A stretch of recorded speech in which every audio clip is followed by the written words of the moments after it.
Hey guys, welcome back to another video on solo leveling Rise Black Thunder here. So this will be a beauty guide for Kargal Boy. I spent the last 1 hour trying all the different team setups and different builds, and I come up with the best one. If you don't have legendary Skull, because that is a must to break him in one go. If you don't have legendary Squall like that death QTE skill, so it will be really tough, but I'll show you my best setup that I came with. So 210 points in intelligence and rust in strength, and weapons will be DKD and Stormbringer, and you need it A5, and the blessings will be same. Like I'll just change this last one to that on the top left corner. I don't remember its name. So this will be the whole setup, and for the skills I'll be using high speed rotation. It's heroic, though I have legendary vacuum wave, but it doesn't work because my skull is heroic and I'm doing liberation. And as you can see, heroic skull, and I even leveled it up from level 7 to level 9 just to see the improvement. And let me show you how much health bar is left. Sorry, break gauge. Now see that break gauge, it's not even visible, and I'm always left with that much. Like I was saving my scrolls for the wild fang skill, but I said fuck it, maybe I'll try with level 10 and then tell you guys how it went. Like if we see the codex real quick, then I'll show you the stats of the skull. Obviously mythic is the best because it gives you 14% extra break effectiveness and also has high percentage. And if we see the legendary, which I don't have, like here, so it's 100 less percentage and gives you 12%, and heroic is only 8%, so that's the thing I'm lacking behind. As you can see, 14%. And if we see the heroic one, it gives you only 8% of the break effectiveness. Like I'll show that too here. As you can see, just 8%, that's why. And it has less percentage than legendary, like 940%. So first let me show you the whole build which I went with, and then I'll tell the different phases, like how to attack and how to deal with them with different skills also. Like if you are using wind vertical arts, or you can easily clear the mobs with liberation and stormbringer skill too in the start. So obviously Siorin, Milin and Min, and artifacts are as follows. As you can see, leather or toughness on Jinwu with obsidian, and noble sacrifice and sylph on Siorin to increase elemental weakness and increase the attack. As you can see, reduces Siorin's attack but increases whole teams. And then 4-piece wish set, which also increases the attack whenever the user uses support skill or ultimate, so that's also good. And 4-piece sylph for more increase elemental weakness, and then 8-piece on Min. So as you can see, my thunderstorm is also heroic, so this is whole F2P setup mostly with heroic skills. And this core is really must, like it's not even max, so you can give level 1 because minimum requirement is just 50k power. So you need to have this MP consumption reduction skill, sorry, core. And I tried all setups like Kim also with Siorin, and then I used Min in place of Siorin, and like I tried all the combinations, not Ayla, Siorin. So best one was this one. Like I won't show you all the setups and all the runs, I'll show you the best one. So you have to use Milin skill, but she will attack the mobs like you can see here. So what you have to do is, I'll show in the next run. So you have to aim with your joystick backwards and keep aiming there. So Milin use her skills behind, and then you have to go in middle right here and use wind vertical arts. If you are using that, as you can see, it creates a vacuum, and then you have to use your thunderstorm because sometimes all the mobs aren't taken out. And then you have to use Min skill as soon as Min hits the boss, so punishment effect is there as you can see. And then you have to use the DKD skill.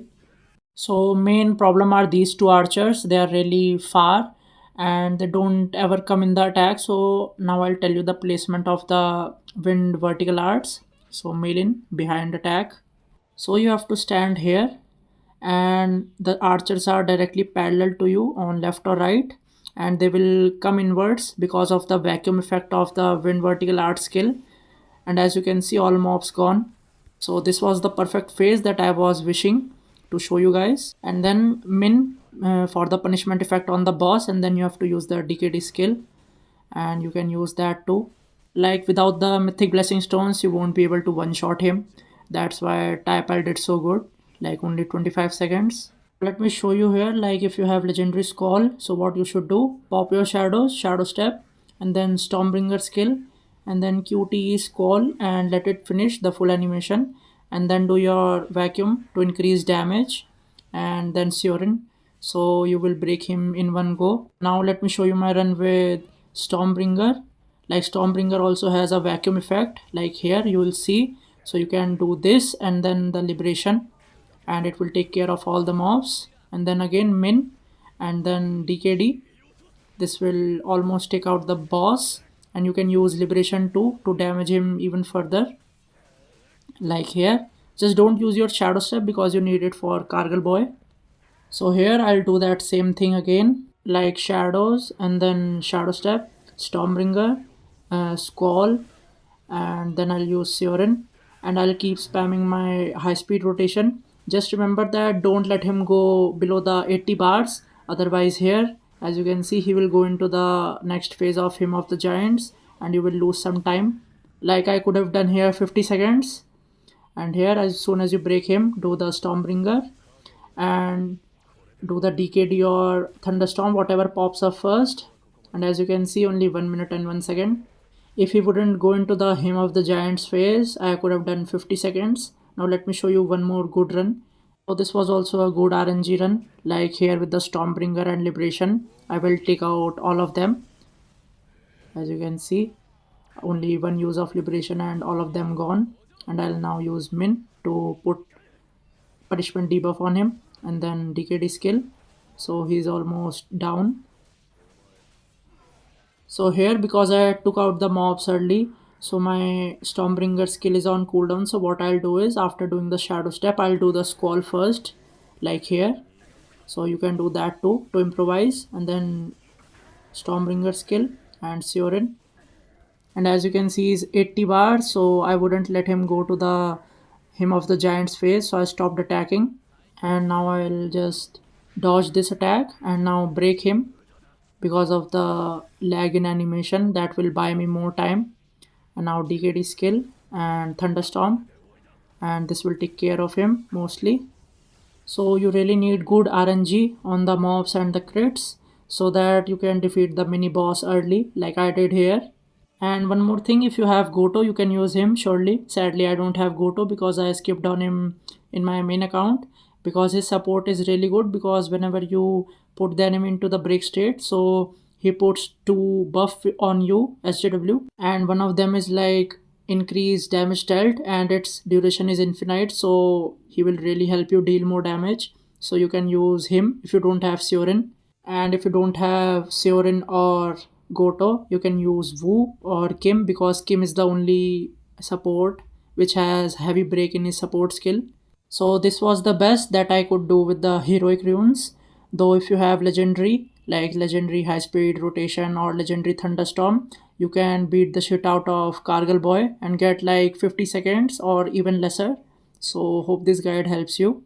So after uploading this video, I'll give it a few more tries with level 10 scroll, though I was saving those scrolls for the wild fang, but we'll get the scrolls anyway, like sooner or later. So I have to try this first. So this is it for the guide. Hope it helps you, and I'll see you next time. Take care, and you know the drill. Do like, subscribe and share, and hit that notification bell. I'll see you next time.